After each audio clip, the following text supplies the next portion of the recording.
Salam budaya, salam rahayu, selamat datang di channel Dunia Kris di program Tukar Kawruh. Pada kesempatan kali ini kita akan membahas mengenai salah satu dari pakaian tradisional Jawa, yaitu blangkon.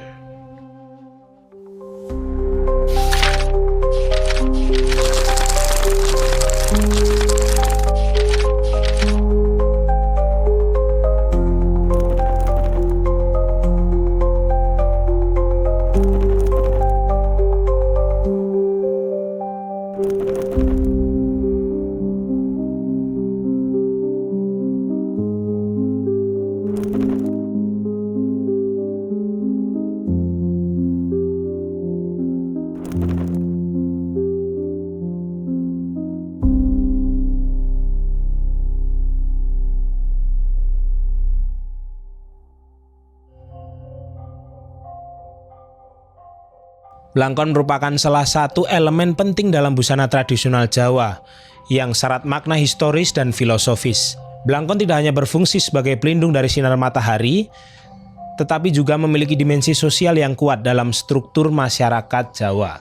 Blangkon merepresentasikan martabat, identitas, serta kedudukan sosial dalam status masyarakat. Kemudian, secara kultural, blangkon sendiri telah lama menjadi simbol khas masyarakat Jawa.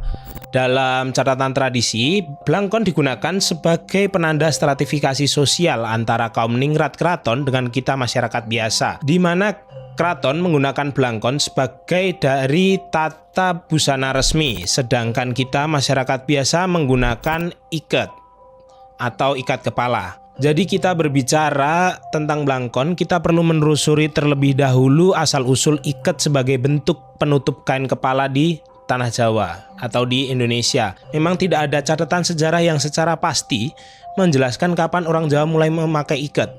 Namun sudah dijelaskan dalam legenda Jisaka yang hidup 20 abad yang lalu. Diceritakan bahwa beliau mampu mengalahkan Dewata Cengkar hanya dengan membentangkan kain ikat di kepalanya untuk menutupi seluruh tanah Jawa. Kisah ini menunjukkan bahwa penutup kepala sudah memiliki makna filosofi yang mendalam sejak dahulu kala di legenda Indonesia. Selain itu, ada pula pandangan bahwa penggunaan ikat dipengaruhi oleh budaya Hindu dan Islam, di mana pedagang dari Gujarat yang keturunan Arab datang ke tanah Jawa dikenal mengenakan sorban. Bentuk ini diduga menginspirasi masyarakat Jawa untuk mengenakan ikat kepala serupa.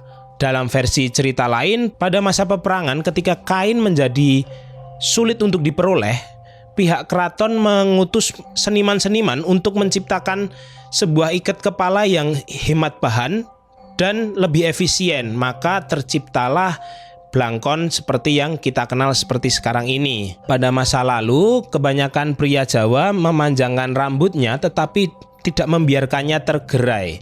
Rambut biasanya digelung atau diikat di atas kepala dengan menggunakan kain dan ujung ikatan berada di belakang kepala, memiliki makna pengendalian diri. Rambut yang tergerai hanya dibiarkan saat berada di dalam rumah atau ketika terjadi situasi konflik seperti peperangan atau perkelahian. Membuka ikatan kain, membiarkan rambut terurai, dipahami sebagai luapan emosi yang tidak tertahankan. Jadi disinilah kita dapat melihat bahwa ikat kepala itu adalah sebuah simbol atau makna tentang pengendalian diri seorang lelaki pria Jawa, seperti itu. Secara umum terdapat dua jenis blangkon, yaitu mondolan dan trepes. Mondolan memiliki tonjolan di bagian belakang, jadi di belakang bagian blangkon terdapat tonjolan seperti itu yang disebut mondolan. Terus kemudian ada juga yang trepes. Sedangkan trepes itu berbentuk rata. Pada masa penggunaan ikat, pria Jawa biasanya menggulung rambutnya dengan ikatan di belakang kepala sebelum untuk menutupnya dengan kain ikat. Itu yang akan menyebabkan adanya sebuah tonjolan di bagian belakang. Itulah yang disebut dengan mondolan. Perkembangan bentuk ini juga tidak terlepas dari dinamika politik. Pada masa kolonial VOC menerapkan taktik divide et impera, di mana memanfaatkan konflik internal dari tubuh Kesultanan Mataram setelah ditandatangannya perjanjian Giyanti di tahun 1755. Wilayah Mataram terpecah menjadi dua kekuasaan, yaitu kekuasaan Yogyakarta dan Surakarta. Setelah itu di Yogyakarta tradisi pria Jawa memanjangkan rambutnya masih dipelihara. Namun ketika di Surakarta dengan kedekatannya dengan Belanda mulai muncul budaya untuk bercukur dan berambut pendek. Makanya tonjolan yang ada di belakang iket itu sudah tidak ada. Inilah sebabnya belangkon bermondol identik dengan Yogyakarta, sedangkan gaya trepes berkembang di Surakarta. Sebagai penutup, kita dapat memahami bahwa belangkon bukan sekedar pelengkap busana tradisional, melainkan representasi nilai sejarah identitas masyarakat Jawa. Dari kisah legenda hingga perbedaan bentuk, setiap detailnya mencerminkan perjalanan budaya yang dipengaruhi oleh filosofi hidup, struktur sosial, dan dinamika politik. Blangkon mengajarkan penghormatan terhadap diri, pengendalian emosi, serta kesadaran akan jati diri. Di tengah perubahan zaman, keberadaannya menjadi pengingat bahwa warisan budaya bukan untuk dikenang, tetapi untuk dipahami dan dilestarikan.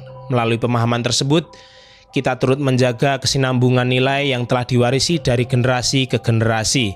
Itu dulu yang bisa kita obrolkan untuk saat ini. Jika saya ada kesalahan ucap atau literasi yang memang yang kurang tepat, saya mohon maaf. Mungkin panjenengan bisa tuliskan tambahan atau koreksi di kolom komentar di bawah ini. Saya Bahar pamit undur diri. Salam Rahayu, Rahayu, Rahayu.